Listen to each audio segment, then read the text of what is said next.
Welcome to lecture number 3 from the Foundations unit.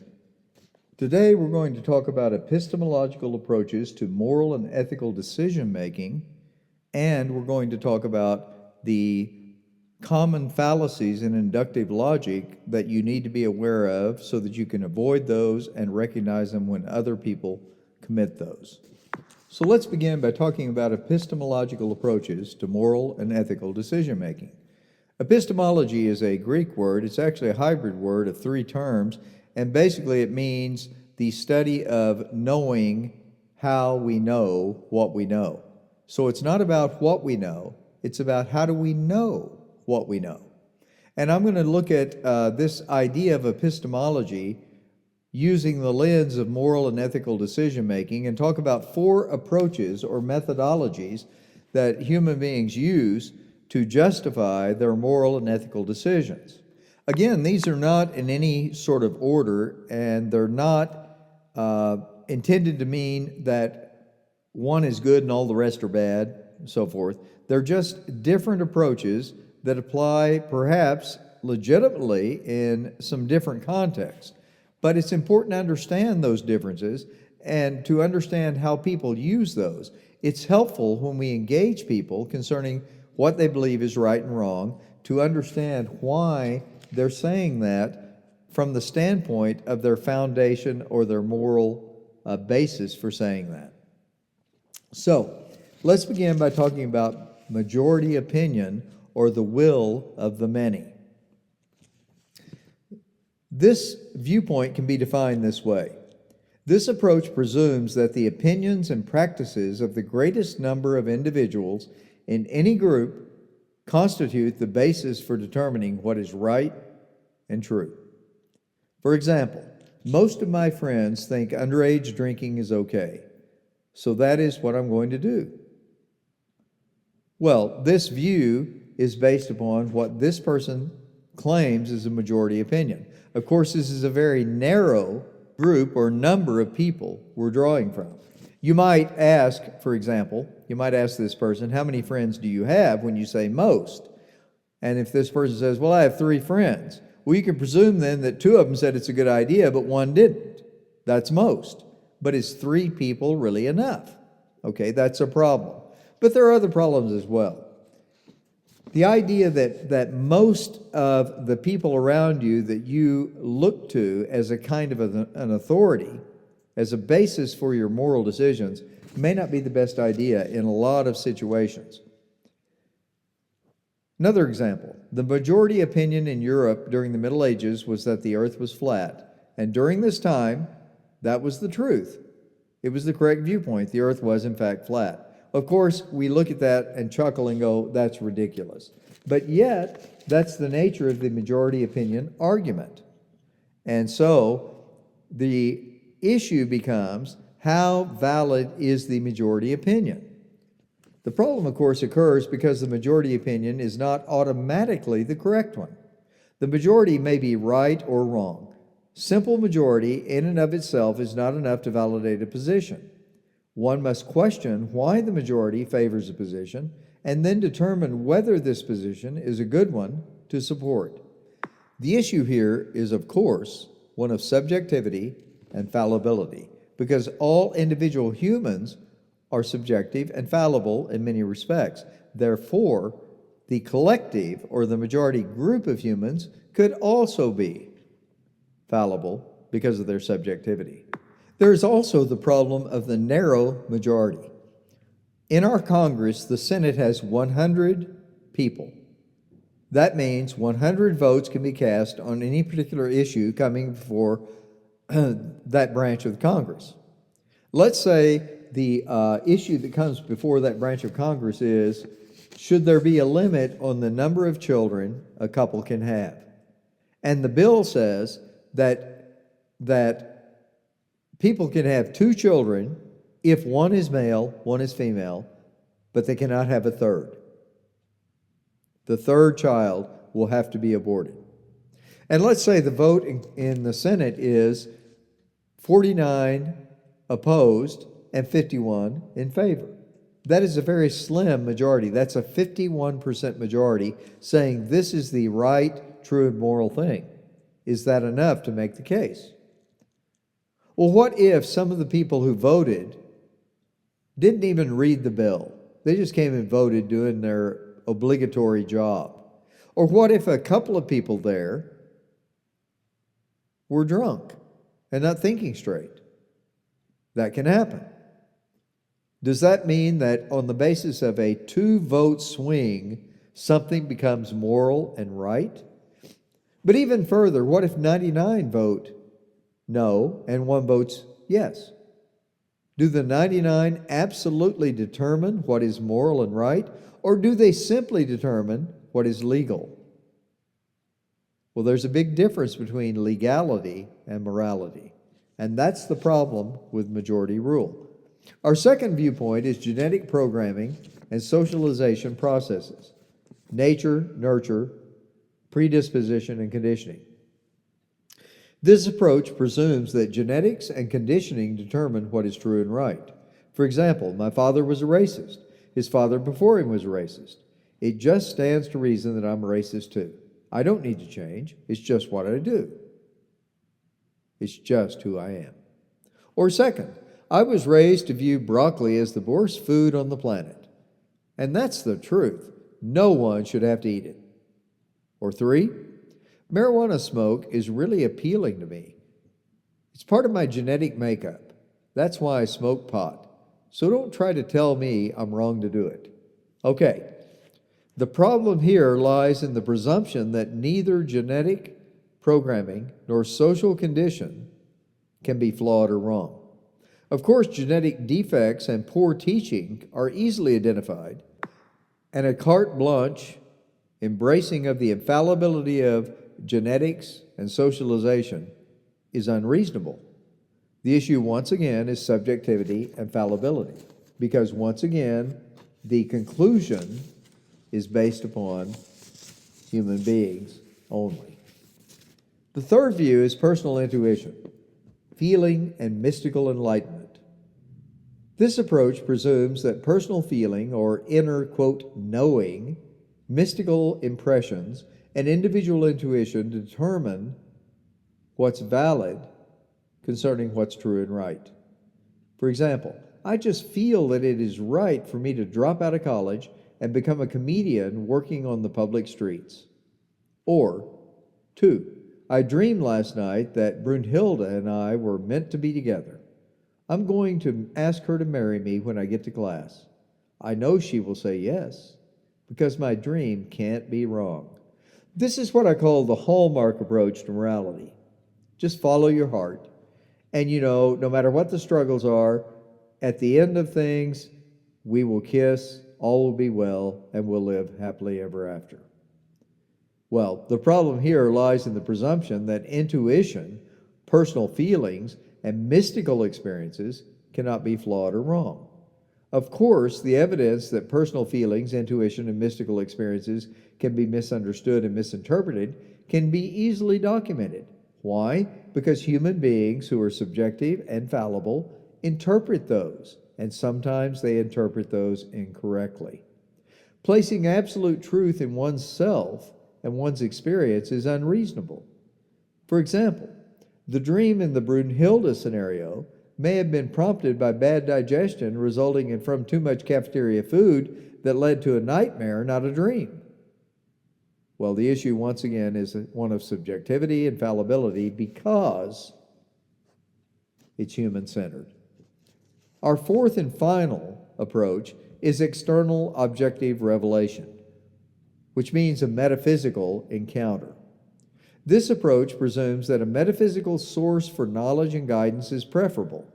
That source, of course, the best source for that would be the superlative being, God. This viewpoint asserts that such a source provides the best means for determining what is true and right. For example, God told me that I should go on a missionary trip to Haiti. Or 2, the Bible says that God sent His only Son to save sinners. Since the Bible is God's Word, I believe that to be true.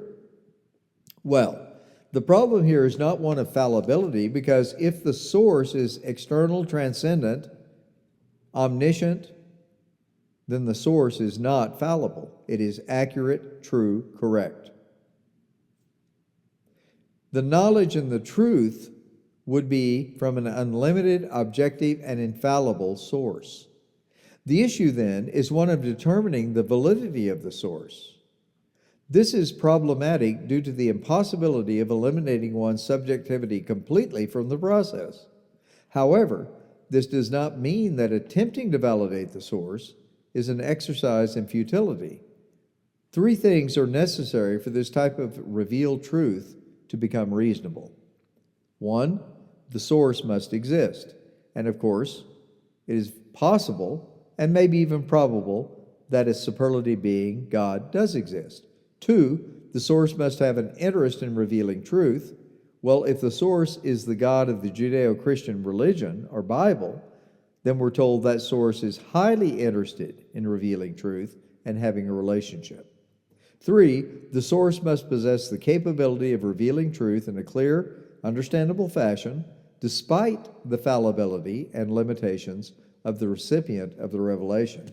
And of course, if the source is the superlative being, then this source would have the capability or power to cut through our subjectivity, our limitations, and reveal actual transcendent truth in a manner that we can understand and embrace.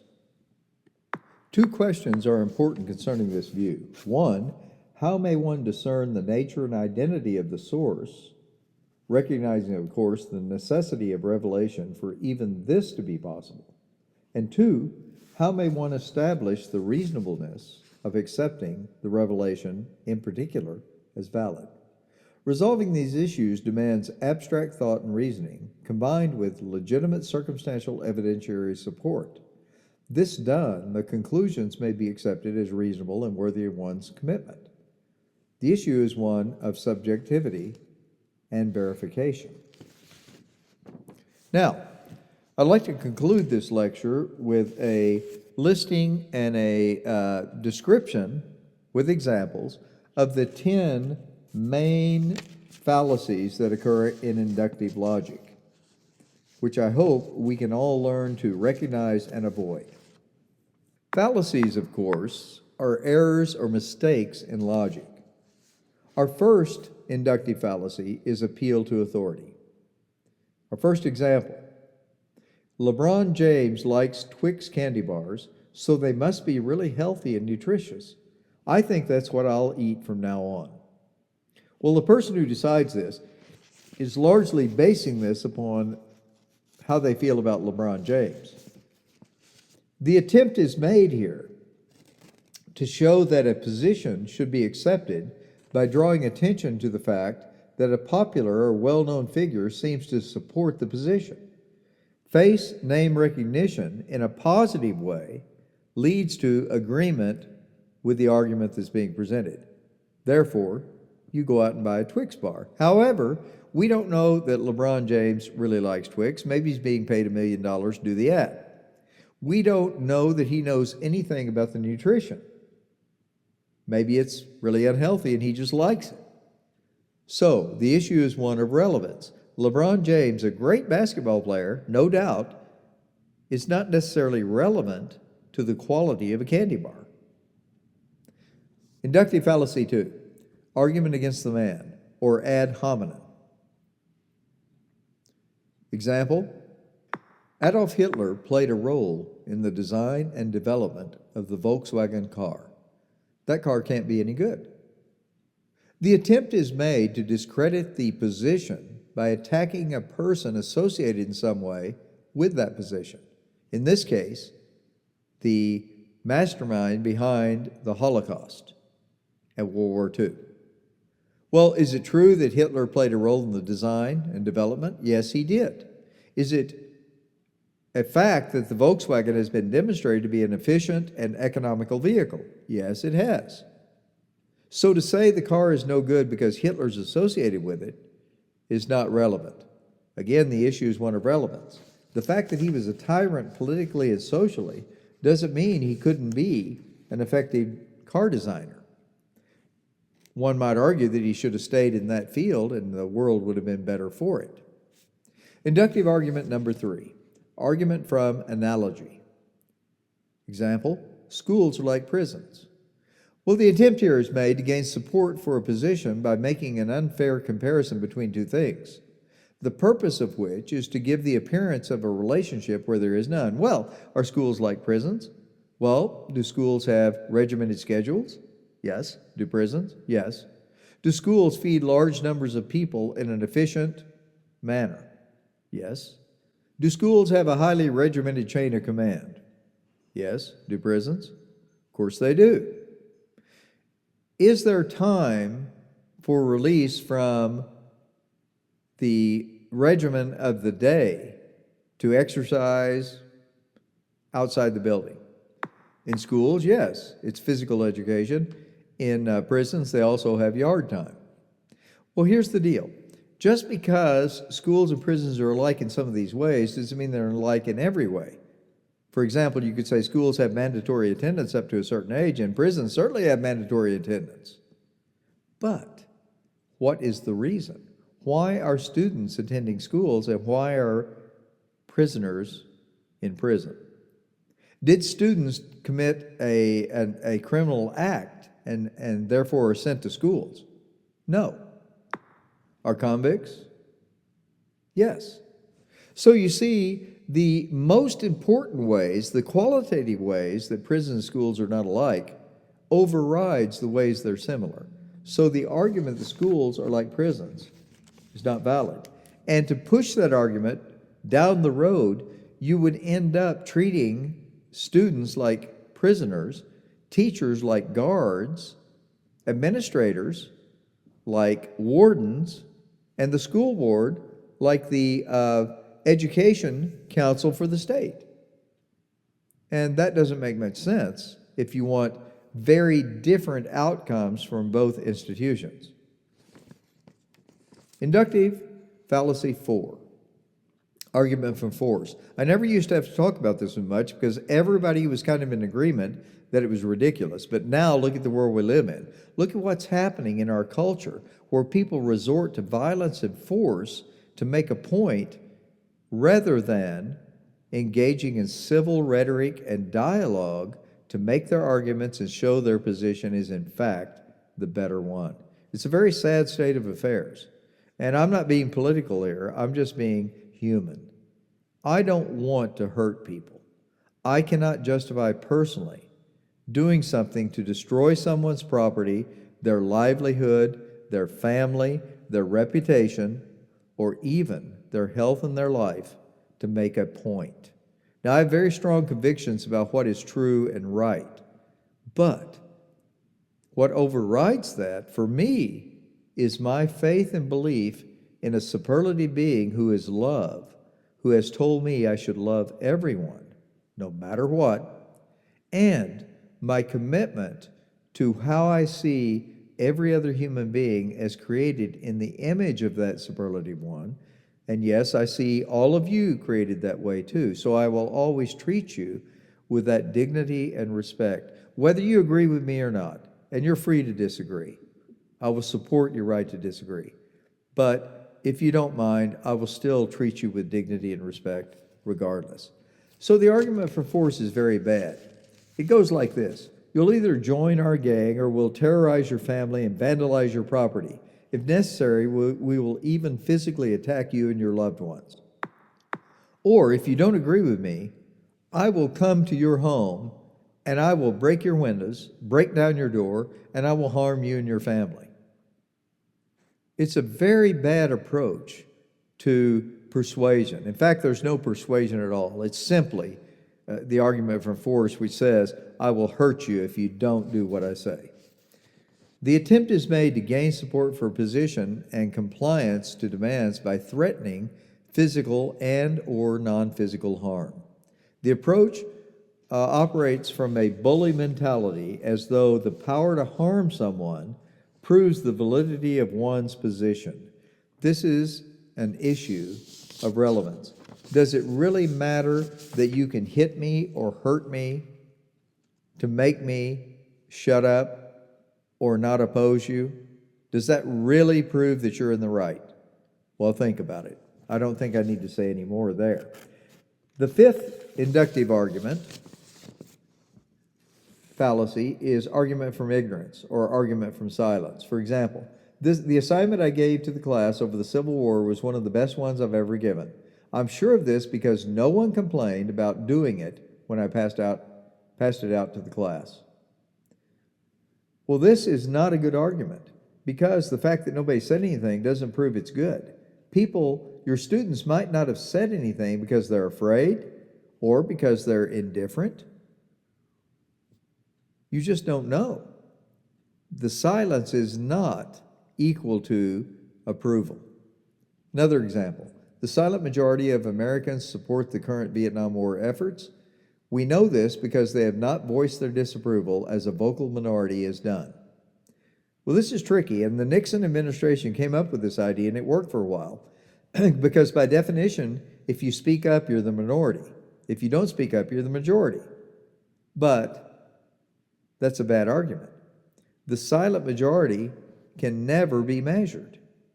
You could have two people silent and all the rest speaking out in opposition.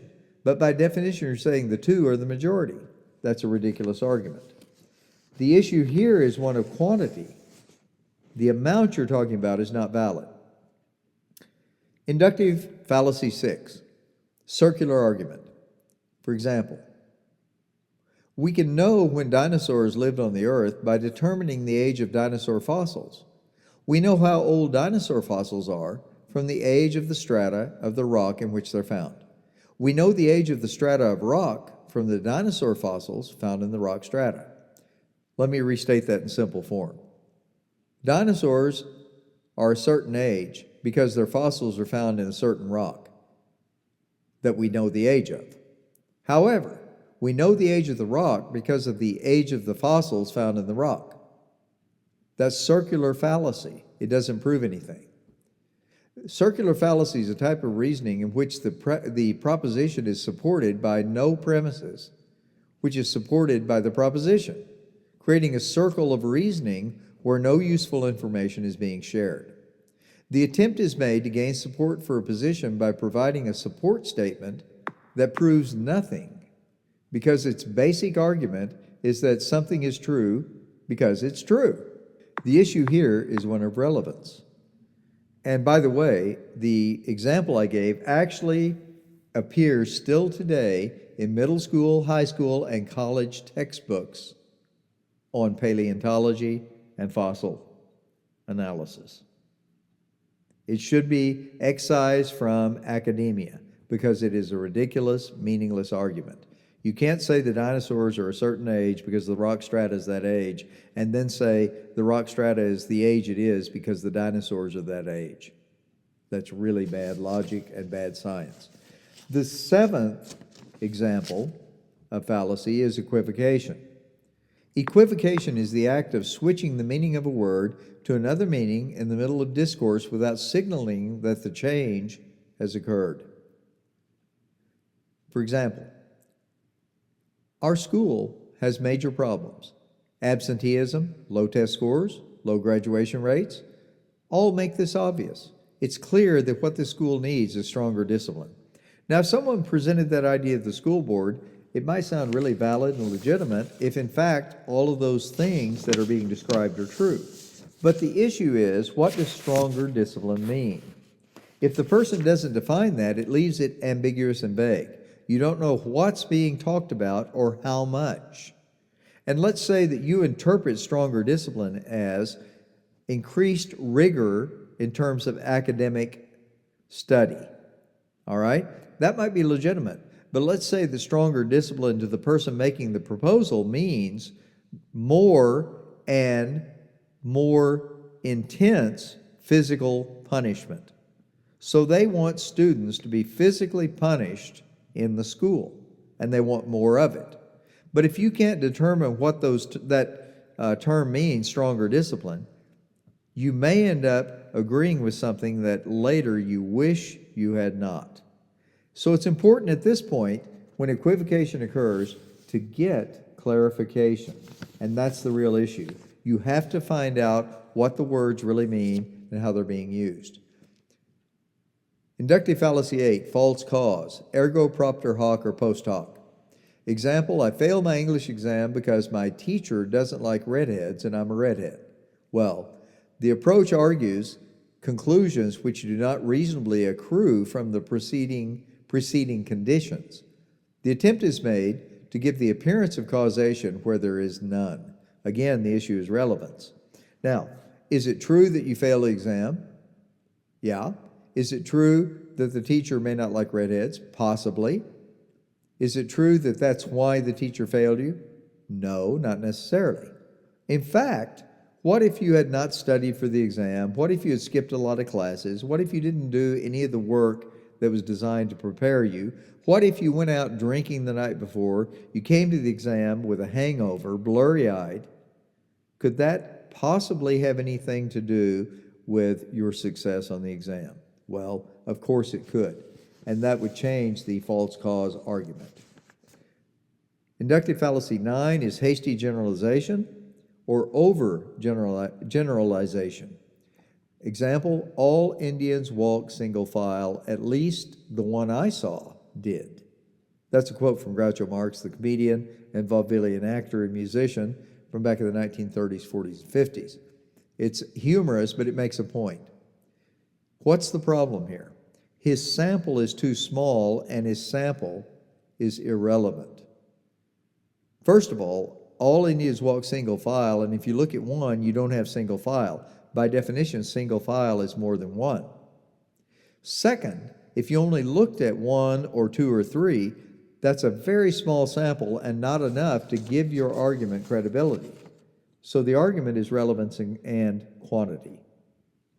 Finally, inductive fallacy number 10, slippery slope. This is the false cause argument on steroids. And it goes kind of like this, and I'll try to do justice to it.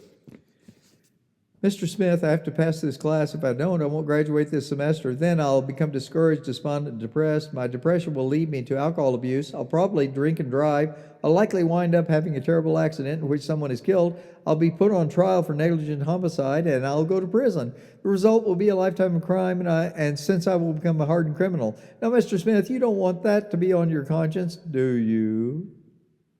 You notice it's fast and breathless. It's overwhelming. And of course, it appeals to the false idea of empathy. Not love, but empathy. Empathy being, if you're a good person, you'll feel for me and then give me a pass or do what I want. Well, that's not real love. That's not real love. Sometimes you have to steel yourself against feeling what someone is feeling in order to do what's best for them. This happens all the time with children and parents. For example, the child who wants to go to a party and goes on and on about how good it is and how safe it is and how right it is and how all of his friends go, and you're not a good parent if I don't get to go, yada, yada, yada. That kid is using slippery slope. And a parent who falls for that is not being a good parent.